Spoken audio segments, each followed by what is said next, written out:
বিশ্বের সবচেয়ে প্রাচীন ধর্মগুলির মধ্যে হিন্দু ধর্ম অন্যতম, যাকে সনাতন ধর্ম নামে অভিহিত করা হয়।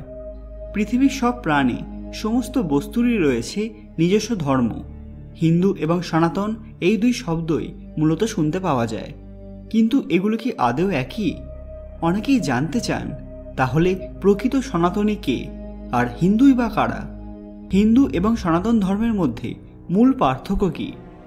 ভিডিওতে এগোনোর আগে আপনি যদি এখনও আমাদের চ্যানেলটি সাবস্ক্রাইব না করে থাকেন, তাহলে এক্ষুনি করে নিন, কারণ আমরা প্রতি সপ্তাহে এইরকমই আকর্ষণীয় ভিডিও এনে থাকি।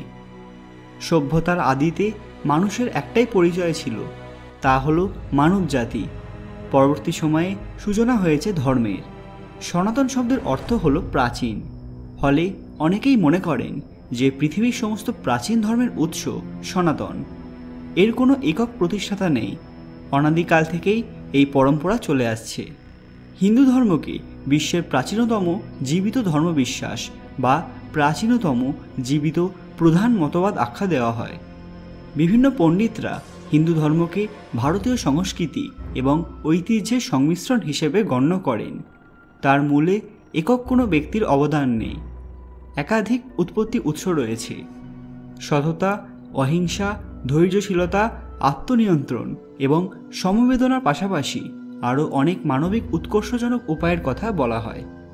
সর্বোপরি যা বাহ্যিক আচার বিচারের থেকে পরম সত্যের জ্ঞানকেই সর্বদা মুখ্য স্থান দেয়। এর ধর্মগ্রন্থগুলিতে ধর্মতত্ত্ব, দর্শন এবং পুরাণ আলোচিত হয়েছে এবং ধর্মানুশীলন সংক্রান্ত নানান তথ্য বিবৃত রয়েছে। সনাতন ধর্মে প্রমুখ 4 সম্প্রদায়ের উল্লেখ আছে, তবে কিছু জায়গায় 5 সম্প্রদায়ের উল্লেখ পাওয়া যায়। তবে ধর্ম এবং সম্প্রদায়ের মধ্যে অনেক পার্থক্য আছে। ধর্ম হলো সেই বিশ্বাস যার মাধ্যমে মানুষ সর্বদা নিজের কর্তব্য পালন করে। সেখানেই সম্প্রদায় হলো একটি বিশেষ মত যা একজন ব্যক্তির দ্বারা সঞ্চালিত হয়। সনাতন ধর্মের মুখ্য সম্প্রদায়ের মধ্যে প্রথম হলো বৈষ্ণব, যারা মূলত ভগবান বিষ্ণুর আরাধনা করে, তাদেরকেই বৈষ্ণব বলা হয়। আবার এই সম্প্রদায়ের 4টি ভাগ আছে: শ্রী সম্প্রদায়, ব্রহ্ম সম্প্রদায়, রুদ্র সম্প্রদায় এবং কুমার সম্প্রদায়। বৈষ্ণবের পরে আসে শৈব, যারা মূলত ভগবান শিবের আরাধনা করে, তারাই শৈব ধর্মমতের অনুসারী। এরপর আসে শাক্ত ধর্মমত, যারা মূলত দেবী শক্তির আরাধনা করে থাকেন, তারাই এর অনুসারী। এরপর আসে স্মার্ত সম্প্রদায়।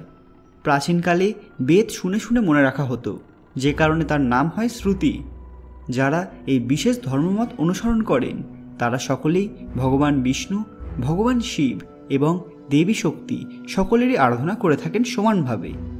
ভারতবর্ষের অধিকাংশ মানুষ এই ধর্মমতের অনুসারী। এবং সবশেষে আসে বৈদিক সম্প্রদায়, যারা প্রাচীন বেদের অনুসারী এবং একেশ্বরবাদে বিশ্বাস করেন। কিন্তু এখন প্রশ্ন হলো, তাহলে প্রকৃত সনাতনী কারা? হিন্দু এবং সনাতন ধর্মের মধ্যে পার্থক্যই বা কী?